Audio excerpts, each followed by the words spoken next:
Jerônimo Savonarola, o precursor da Grande Reforma, 1452-1498.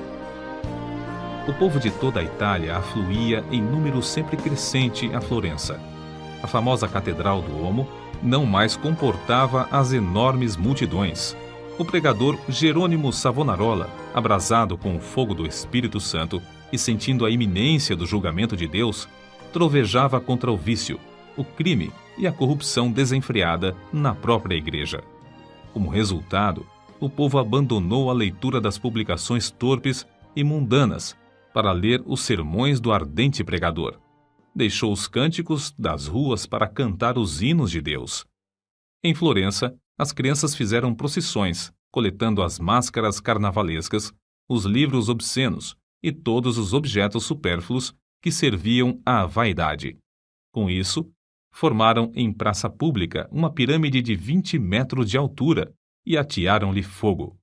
Enquanto o monte ardia, o povo cantava hinos e os sinos da cidade dobravam em sinal de vitória. Se o ambiente político fosse o mesmo que depois veio a ser na Alemanha, o intrépido e devoto Jerônimo Savonarola teria sido o instrumento usado para iniciar a Grande Reforma em vez de Martinho Lutero. Apesar de tudo, Savonarola tornou-se um dos ousados e fiéis arautos que conduziram o povo à fonte pura e às verdades apostólicas registradas nas Sagradas Escrituras. Jerônimo era o terceiro dos 7 filhos da família. Nasceu de pais cultos e mundanos, mas de grande influência. Seu avô paterno era um famoso médico na corte do Duque de Ferrara, e os pais de Jerônimo planejavam que o filho ocupasse o lugar do avô. No colégio, era aluno esmerado, mas os estudos da filosofia de Platão e de Aristóteles deixaram-lhe a alma sequiosa. Foram, sem dúvida, os escritos de Tomás de Aquino que mais o influenciaram, a não ser as próprias escrituras, a entregar inteiramente o coração e a vida a Deus. Quando ainda menino, tinha o costume de orar, e ao crescer, o seu ardor em orar e jejuar aumentou.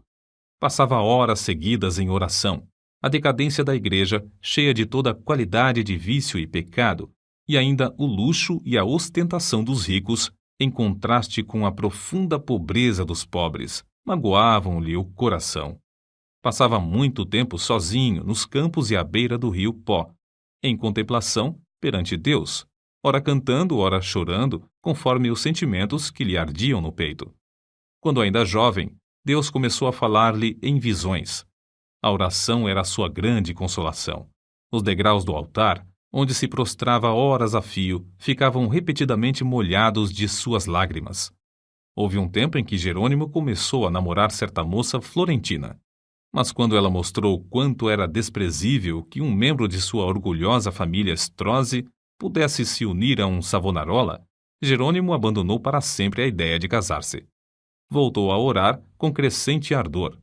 Enjoado do mundo, desapontado acerca dos seus próprios anelos, sem achar uma pessoa compassiva a quem pudesse pedir conselhos, e cansado de presenciar as injustiças e perversidades que o cercavam, coisas que não podia remediar, resolveu abraçar a vida monástica. Ao apresentar-se no convento, não pediu o privilégio de se tornar monge, mas rogou que o aceitassem para fazer os serviços mais vis, da cozinha, da horta e do mosteiro. Na vida do claustro, Savonarola passava ainda mais tempo em oração, jejum e contemplação perante Deus. Sobrepujava todos os outros monges em humildade, sinceridade e obediência, sendo apontado para lecionar filosofia, atividade que exerceu até sair do convento. Depois de passar 7 anos no mosteiro de Bolonha, Jerônimo foi para o convento de São Marcos em Florença. Grande foi o seu desapontamento ao ver que o povo florentino era tão depravado como os dos demais lugares. Até então ainda não reconhecia que somente a fé em Deus salva o pecador. Ao completar 1 ano no convento de São Marcos, foi apontado instrutor dos noviciados e, por fim, designado pregador do mosteiro. Apesar de ter ao seu dispor uma excelente biblioteca, Savonarola utilizava-se mais e mais da Bíblia como seu livro de instrução. Sentia cada vez mais o terror e a vingança do dia do Senhor que se aproxima e, às vezes, entregava-se a trovejar do púlpito contra a impiedade do povo. Eram tão poucos os que assistiam às suas pregações que Savonarola resolveu dedicar-se inteiramente à instrução dos noviciados. Contudo, como Moisés, não podia escapar à chamada de Deus. Certo dia, ao dirigir-se a uma feira, teve repentinamente uma visão dos céus abertos por onde passavam, perante seus olhos, todas as calamidades que sobrevirão à igreja. Então, lhe pareceu ouvir uma voz do céu ordenando-lhe anunciar aquelas coisas ao povo. Convicto de que a visão era do Senhor, começou novamente a pregar com voz de trovão. Sob a nova unção do Espírito Santo, a sua condenação ao pecado era feita com tanto ímpeto que muitos dos ouvintes, ao fim da prédica, saíam andando atordoados, sem falar, nas ruas. Era coisa comum, durante seus sermões, homens e mulheres de todas as idades e de todas as classes romperem em veemente choro. O ardor de Savonarola na oração aumentava dia após dia, e sua fé crescia na mesma proporção. Frequentemente, ao orar, caía em êxtase. Certa vez, enquanto sentado no púlpito, sobreveio-lhe uma visão durante a qual ficou imóvel por 5 horas. Nesse período, todos os presentes à igreja contemplaram o rosto do pregador brilhando. Em toda a parte onde Savonarola ministrava, seus sermões contra o pecado produziam profundo terror. Os homens mais cultos começaram então a assistir às pregações em Florença. Foi necessário realizar as reuniões na Duomo, onde continuou a pregar durante 8 anos. O povo se levantava à meia-noite e esperava na rua até a hora de abrir a catedral. O corrupto regente de Florença, Lorenzo Médici, experimentou todas as formas de abordagem, a bajulação, as peitas, as ameaças e os rogos, para induzir Savonarola a desistir de pregar contra o pecado, especialmente contra a perversidade do regente. Por fim, vendo que tudo era debalde, contratou o famoso pregador Frei Mariano para falar contra Savonarola. Frei Mariano pregou um sermão, mas, pelo fato de o povo não ter prestado atenção à sua eloquência e astúcia, ele não ousou continuar. A essa altura, Savonarola profetizou que Lorenzo, o Papa e o rei de Nápoles morreriam dentro de 1 ano, e assim sucedeu. Depois da morte de Lorenzo, Carlos VIII da França invadiu a Itália, e a influência de Savonarola aumentou ainda mais.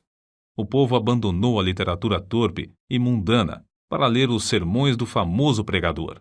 Os ricos socorriam os pobres em vez de oprimi-los. Foi nesse tempo que o povo fez a grande fogueira na Piazza da Florença e queimou grande quantidade de artigos usados para alimentar vícios e vaidade. Não cabia mais, na Grande Duomo, o seu imenso auditório. Contudo, o sucesso de Savonarola foi muito curto. O pregador foi ameaçado, excomungado e, por fim, no ano de 1498, por ordem do Papa, foi queimado em praça pública. Com as palavras "O Senhor sofreu tanto por mim", terminou a vida terrestre um dos maiores e mais dedicados mártires de todos os tempos. Apesar de continuar até a morte, sustentando muitos dos erros da Igreja Romana, ensinava que todos os que são realmente crentes estão na verdadeira Igreja. Alimentava continuamente a alma com a palavra de Deus. As margens das páginas da sua Bíblia estão cheias de notas escritas enquanto meditava nas Escrituras. Conhecia uma grande parte da Bíblia de cor e podia abrir o livro instantaneamente e achar qualquer texto. Passava noites inteiras em oração e recebia revelações, quando em êxtase ou por meio de visões. Seus livros sobre a humildade, a oração, o amor e outros temas continuam a exercer grande influência sobre os homens. Destruíram o corpo desse precursor da grande reforma, mas não puderam apagar as verdades que Deus, por seu intermédio, gravou no coração do povo.